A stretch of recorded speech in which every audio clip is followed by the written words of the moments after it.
Hi, my name is Shawn Roop, and I'm the founder of TantraQuest.com, which you can go to and find out more about my classes and offerings. Today's offering here in this video is to support you in continuing your understanding of Tantra and how you can use it on a day-to-day basis.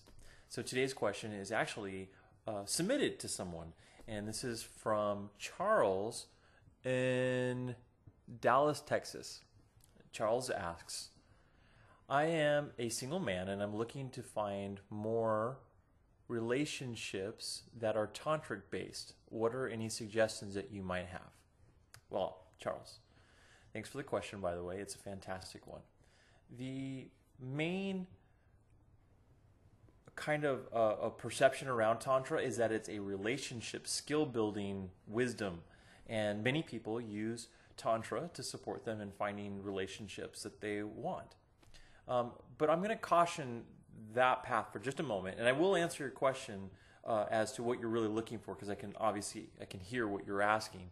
But I'd like to remind you that Tantra really first states that we must have a relationship to ourselves. And the more that we have a relationship to us, the easier it is for us to expand and to move forward with what it is that we're looking for.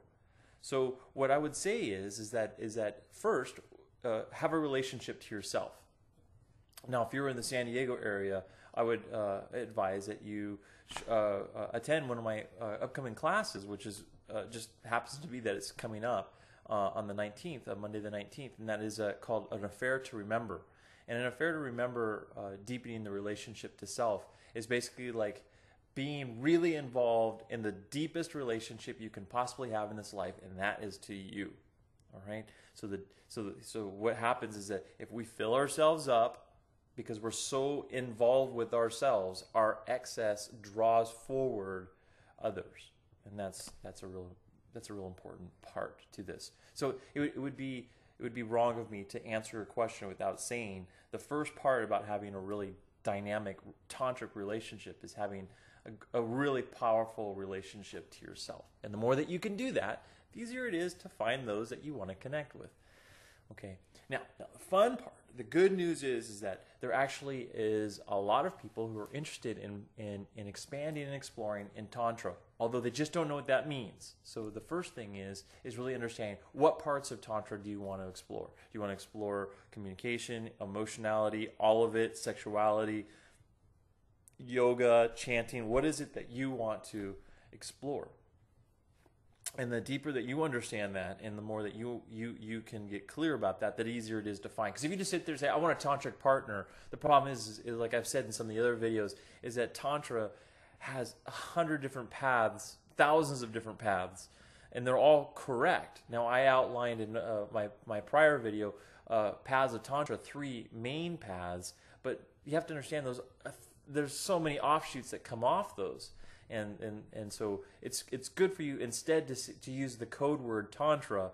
It's better to define what exactly is it that you're looking for, and the closer you get to that, the easier it is to find what you want.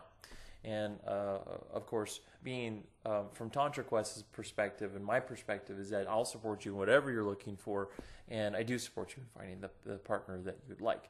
There are lots of different ways to do that. Hopefully, maybe in Dallas, and I think there are some resources where you can actually meet up with other Tantra people. That's a good way to do that online, such as Spiritual Singles, or there's other resources out there that do support people in having more of a spiritual connection, where Tantra is kind of associated with. And then another thing is to go to pujas, and I'm talking more about station pujas. This is a Western style of puja. That is a gathering where people get to exercise and connect briefly in an evening on different tantric exercises. And this is a good way for you to find possibly a person who you might want to explore more with. Now, meetup.com is another good place, another good resource for people to find Tantra groups in your area. If you have any other questions about where you can find more events in your area, go ahead and you can write me at Shawn, S-H-A-W-N, at TantraQuest.com. And at the end of this video, there'll be a little screen that comes up that'll give you that information again, or you can always go to TantraQuest.com.